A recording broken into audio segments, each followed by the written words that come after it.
Quel est ce commencement? Quel est cet état d'enfant qui est essentiel, vital et indispensable? Il s'agit simplement de notre propre connaissance, reçue, sans intermédiaire et personnelle du Seigneur. Absolument rien d'autre ne compte pour le Seigneur, et nous pouvons assez justement mettre tout le reste de côté. Cela a pu être une longue suite d'histoires dans le monde du péché et d'apostasie, d'indifférence ou d'hostilité à l'égard de Dieu, ou notez-le, une vie longue d'étroite collaboration avec les choses de Dieu, soit en y étant nés, soit plus tard, en intégrant un foyer chrétien où nous étions entourés par toutes les choses de Dieu.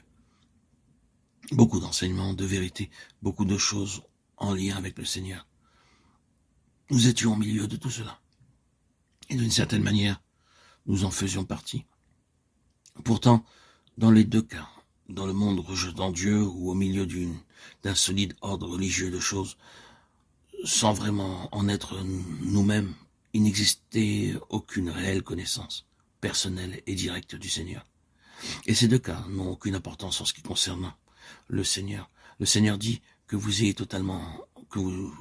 été totalement au dehors et opposé ou indifférent, ou qu'en raison de votre vie ici sur terre, vous ayez été physiquement au milieu de choses qui me concernaient, mais sans expérimenter une connaissance personnelle de moi-même, cela ne compte pas.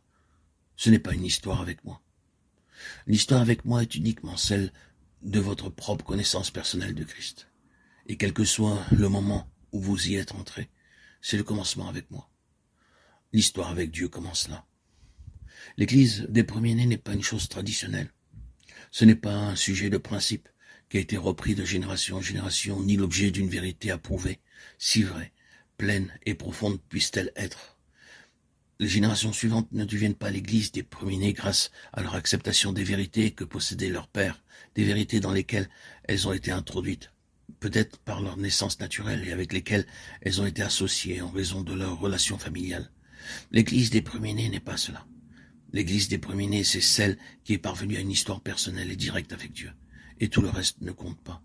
Si vous êtes véritablement né de nouveau, il vous est possible de parvenir dans un temps très court à une connaissance très réelle du Seigneur. Mais si nous apportons ou essayons de continuer quelque chose ou adoptons un élément qui ne provient pas de notre marche personnelle avec le Seigneur, nous compliquons toute la situation. Ces propos, bien évidemment, vont à l'encontre d'un certain ordre et d'un certain courant, mais d'un autre côté, de quelle valeur elle est, quel fardeau, quel revers une histoire peut être si nous l'autorisons.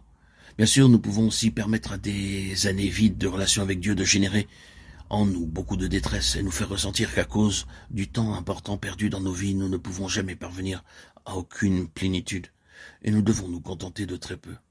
Or, ceci est vraiment une mauvaise attitude et ce n'est pas celle que le Seigneur prend. Le Seigneur peut nous conduire à une grande mesure de la plénitude de Christ dans ce que nous pourrions appeler un temps relativement court, pourvu que nous adoptions son attitude à l'égard de toute autre histoire. Elle prend fin avec la croix du Seigneur Jésus, et l'histoire spirituelle commence dans une union avec lui dans sa résurrection. Cela donne à Dieu une voie dégagée. Puis encore dans d'autres cas, ô combien de fois l'éducation religieuse a été un obstacle. Grandir dans une atmosphère fébrile de choses spirituelles n'aide pas toujours. Remerciez Dieu pour toute chose potentiellement utile une fois que nous sommes sur le bon chemin et dans la bonne position. Mais avant que nous ayons notre propre connaissance personnelle de Dieu, tout cela peut être pour nous d'un grand fardeau, d'un grand poids, d'une grande mort et d'aucune utilité.